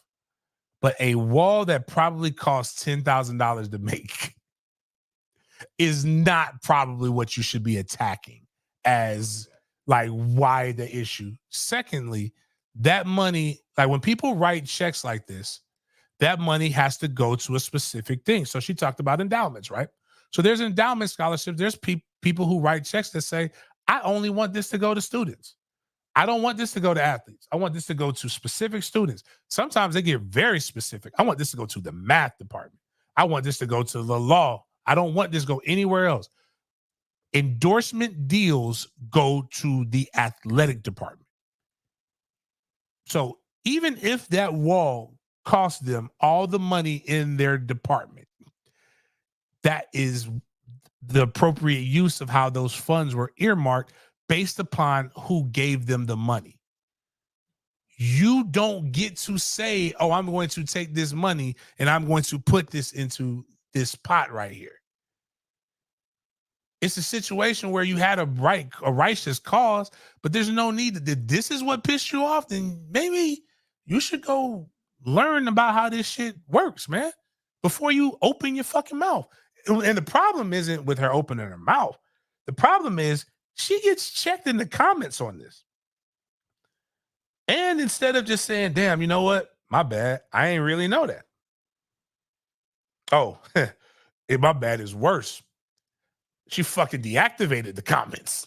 Oh, damn. The comments were there, but she deactivated the comments when people were telling her, and she was fighting like, well, that doesn't mean they can't do it. Actually, that does mean they can't do it.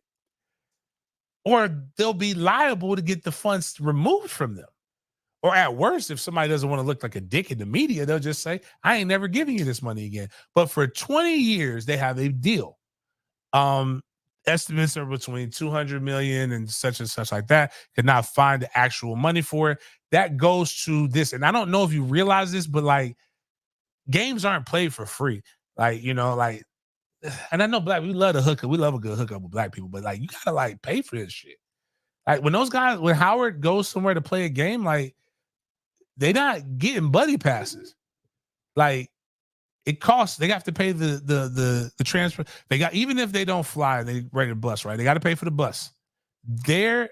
If they fly, they got to pay a bus to get them to the airport. They have to fly the plane. Then they have to pay for the buses that are there to pick them up from the airport and that drive them all around the city. They have to pay for the food for these guys. They have to pay for a lot of these different things.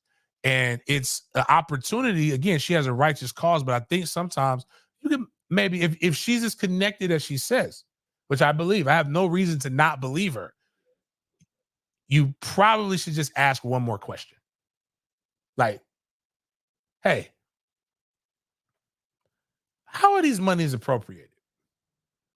Like a great example that I learned from my friends who work at FAMU. So FAMU got a lot of money from, not a lot, but relatively good money from the state of Florida during COVID.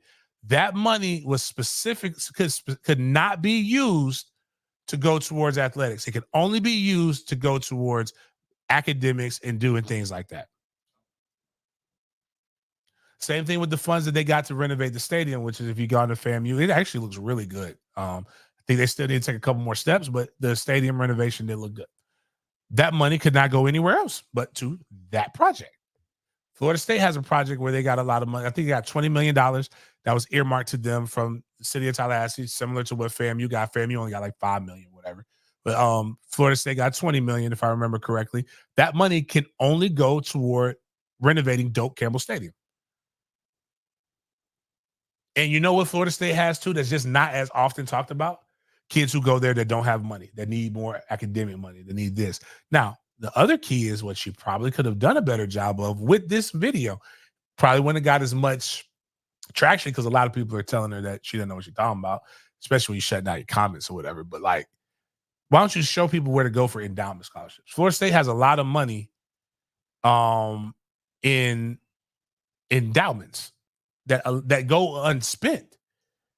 And people don't know how to get it. It is really simple. I remember my first year my first semester when I was at Florida State. For those who don't know, my first semester in college, we had to pay for it because I had to walk on because I didn't do what I was supposed to do academically. Got accepted late.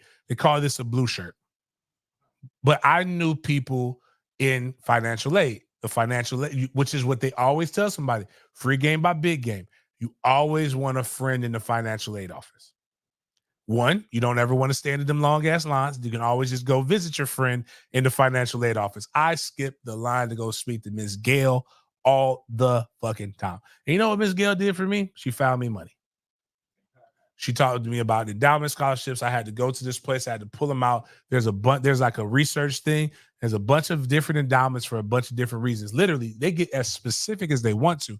I can put an endowment for like roughly like 2,000 a semester scholarships.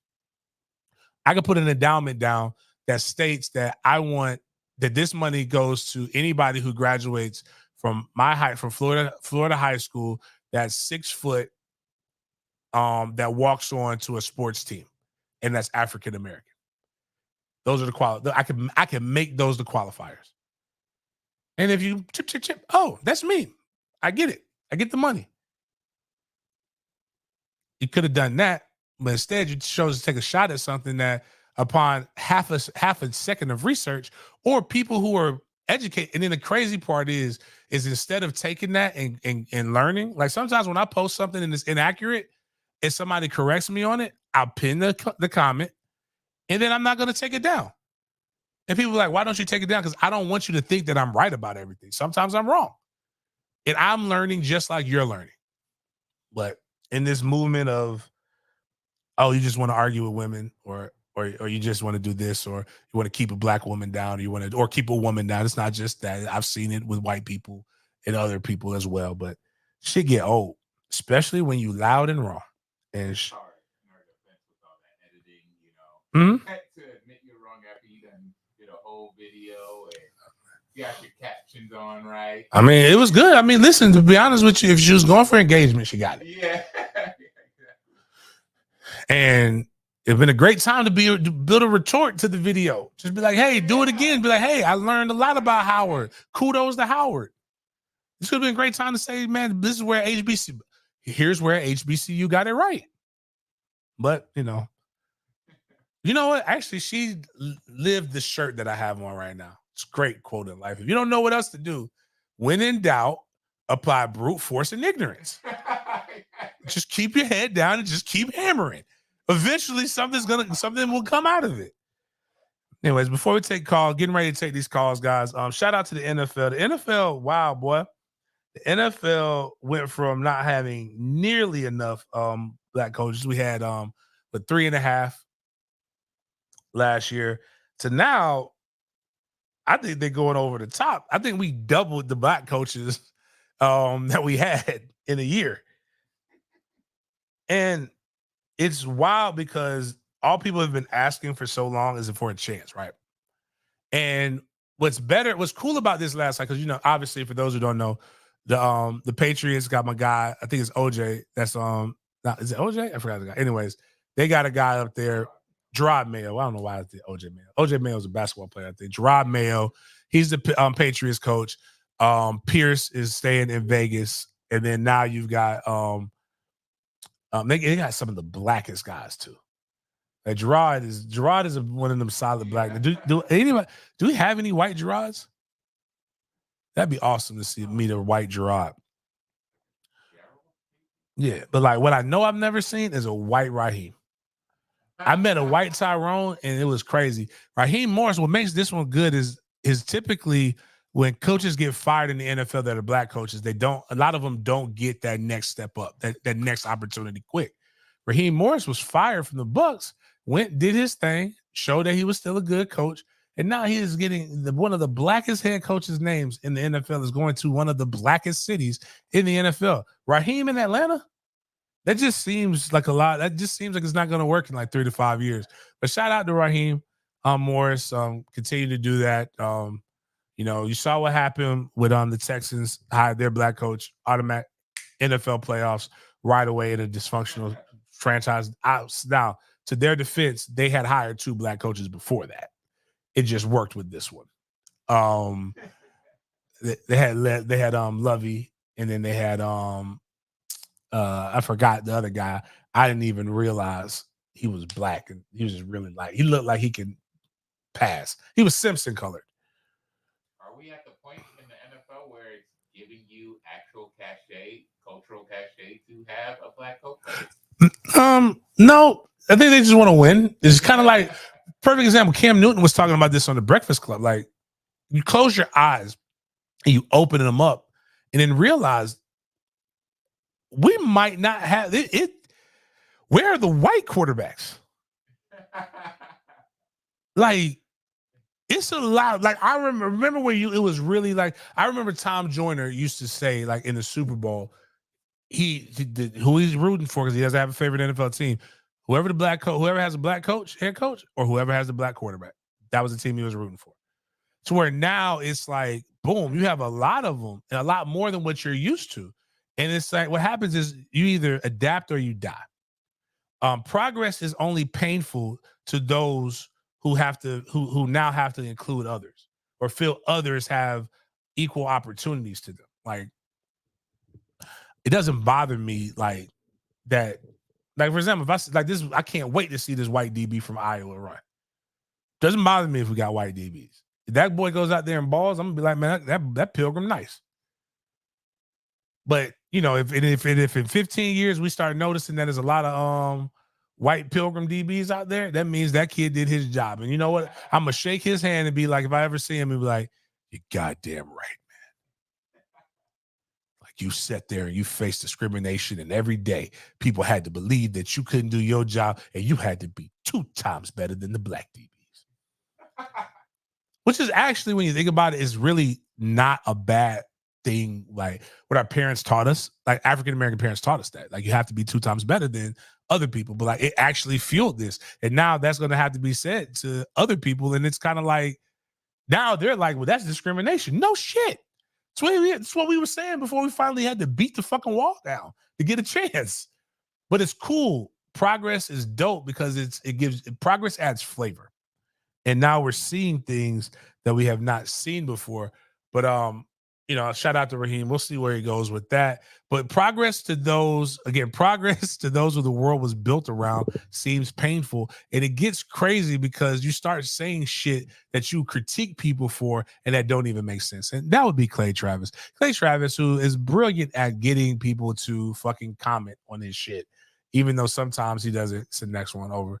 Even though sometimes he doesn't make any sense. Clay Travis puts this up here. And I want to savor the stupid, but I know what he said. I know why he did this.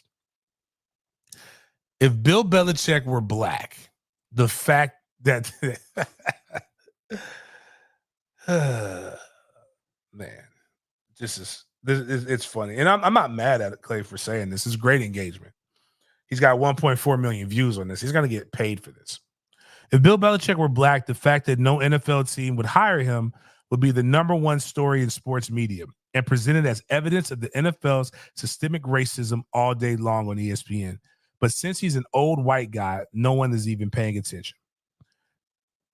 The guy has 6 Super Bowl wins, the second most NFL wins of all time, is one of the best defensive minds in league history, and the Falcons interviewed him twice. He interviewed and they didn't hire him. I still can't believe Jerry Jones didn't hire him for the Cowboys. Crazy story. And he even goes and writes the hypothetical. Even after winning 6 Super Bowls and winning the second most games of all time, many NFL owners still can't see past Bill Belichick's race. 8 different ESPN on-air people today if Bill Belichick were black.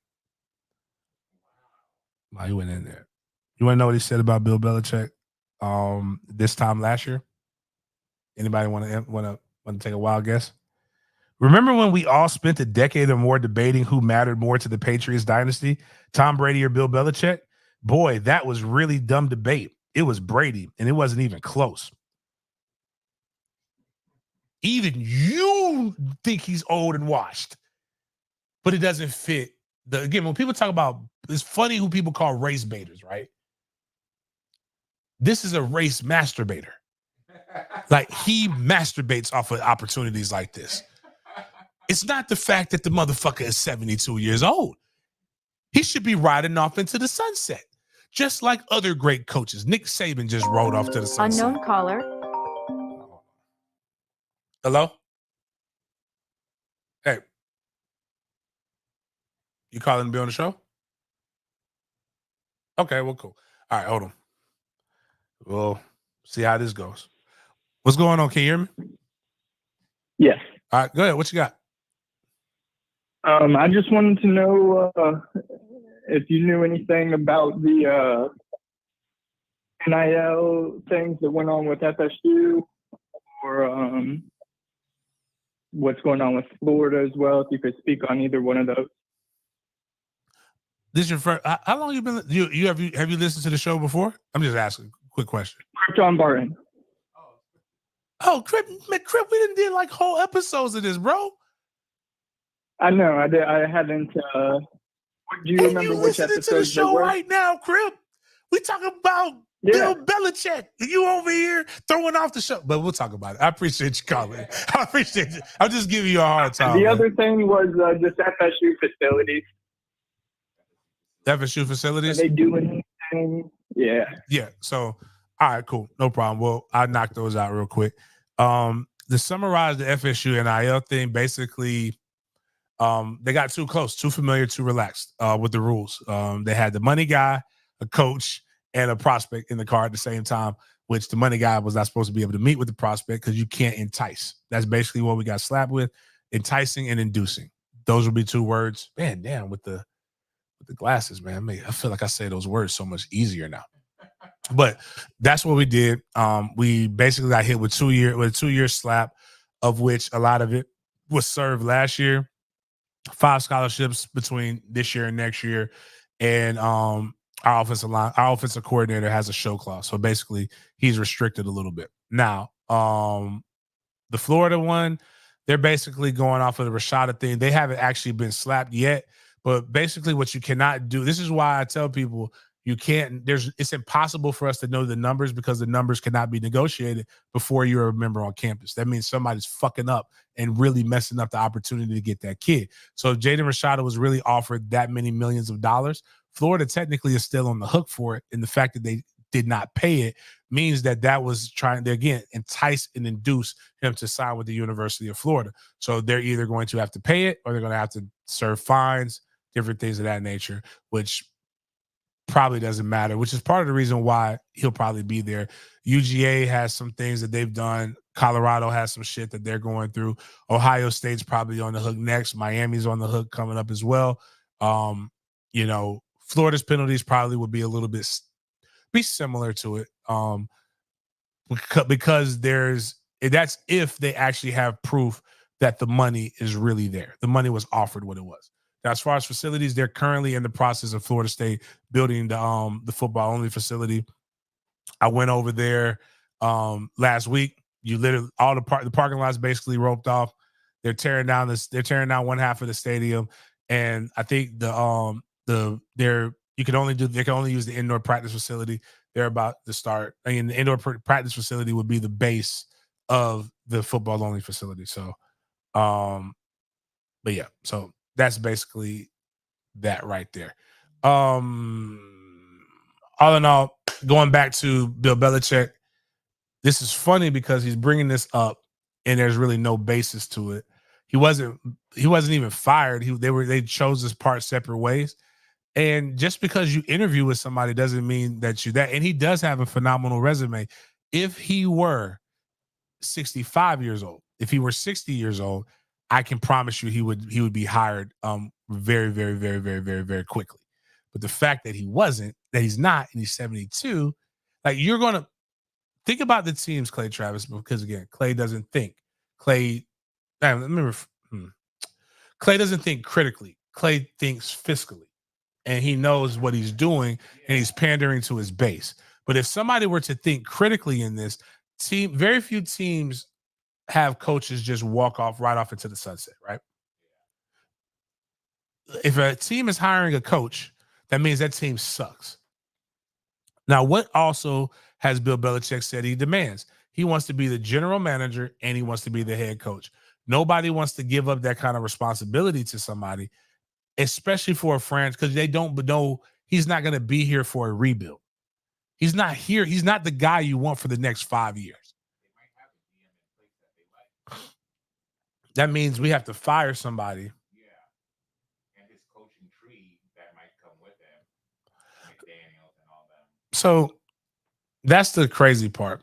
It's like, that was just wild. That was a wild statement. But what's funny though, again, progress is painful to those in which the system was designed for.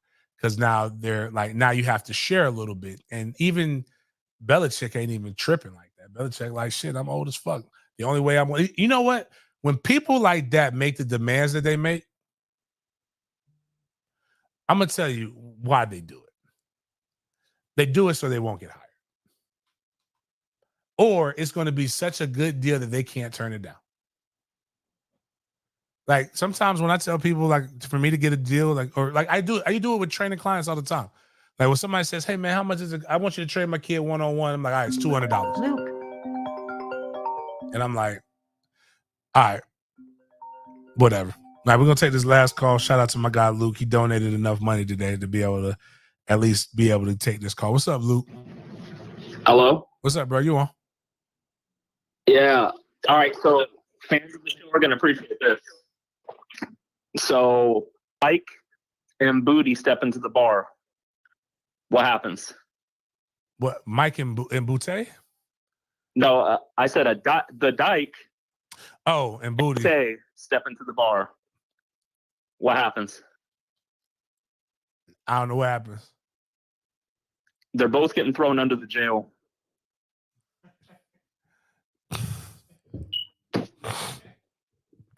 You guys treat the Dyke so bad.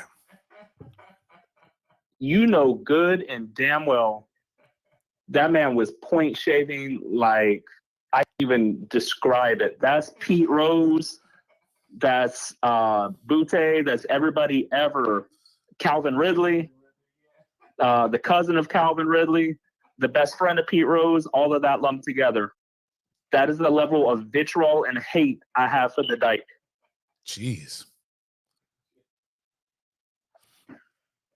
He's gonna go to Wisconsin. And he's gonna prove you guys wrong.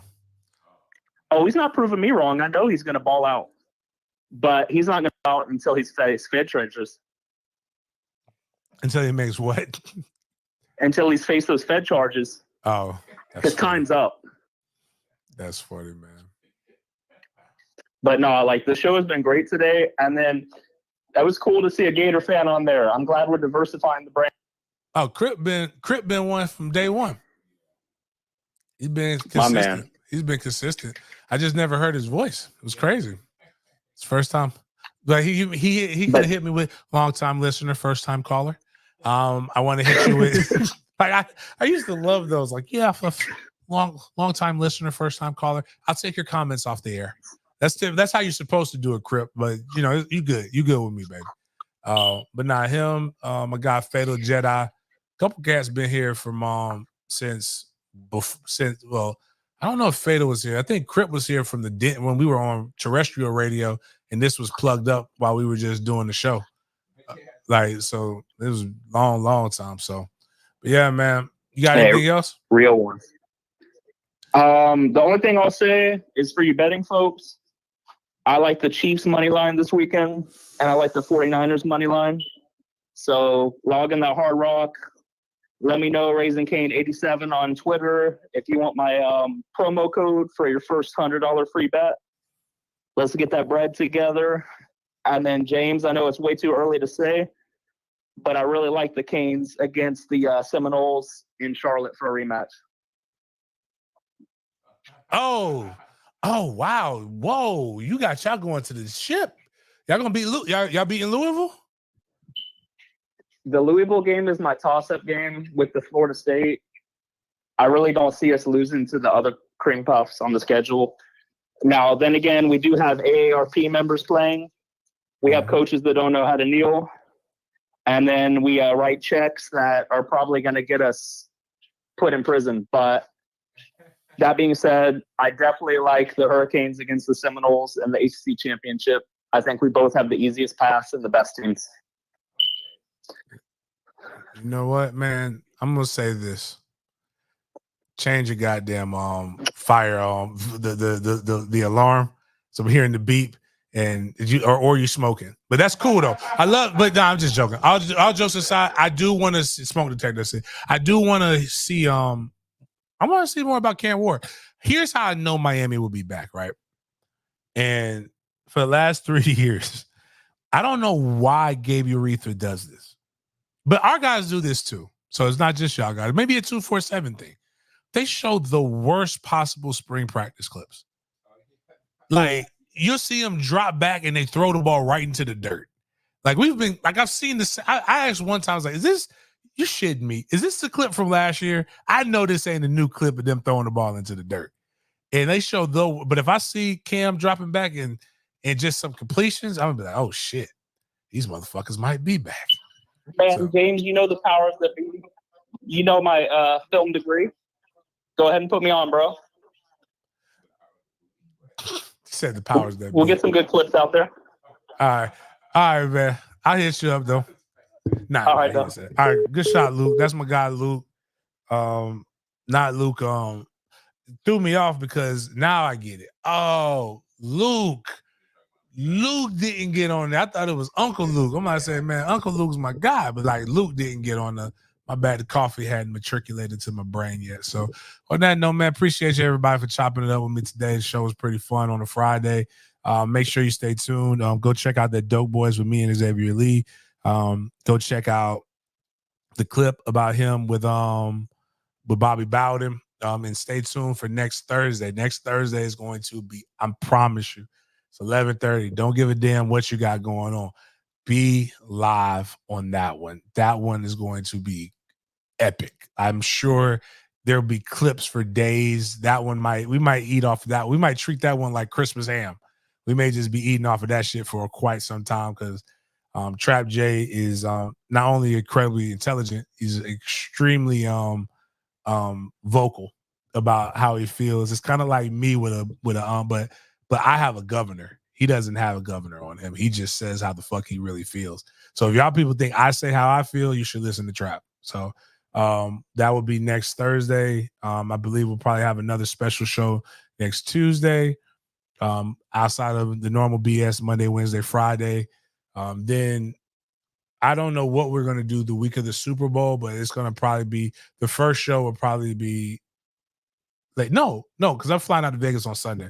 So I'll be ready to go on Monday. So we'll be ready to rock and roll, man. So appreciate you guys for chopping up with me. And we'll see you guys next week.